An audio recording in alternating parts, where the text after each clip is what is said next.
కాకుల కోసం అనమాట. వర్షాకాలమైనా వేసవకాలమైనా ఏ కాలమైనా సరే రైస్ ఉన్న ఫుడ్ ఏది వేస్ట్ చేయకూడదు. ఇదైతే కొంచెం సుప్పనద్ది అనమాట మరాకి, ఎందుకంటే అది దానికి పెట్టినప్పుడు తినదు. కాకులను పిలిస్తే దీనికి అక్కర్లేకపోయినా సరే తినాలని చూస్తుంది. అవి వచ్చినప్పుడు తోలేస్తుంది అనమాట. చూడండి, దూరంగా ఉండి అలాగే చూస్తున్నాయి పాపం. ఇది యువతలకు వచ్చేసిన తర్వాత అప్పుడు తింటాయి అనమాట.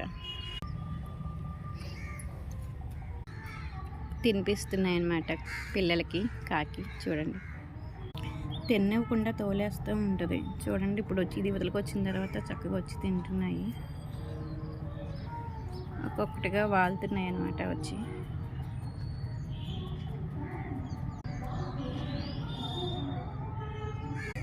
ఫుడ్ అసలు వేస్ట్ చేయకండి ఫ్రెండ్స్. ఎంత కొంచెం ఉన్న టెర్రస్ మీద పెట్టండి. తినిపిస్తున్నాయి చూడండి పిల్లలకి.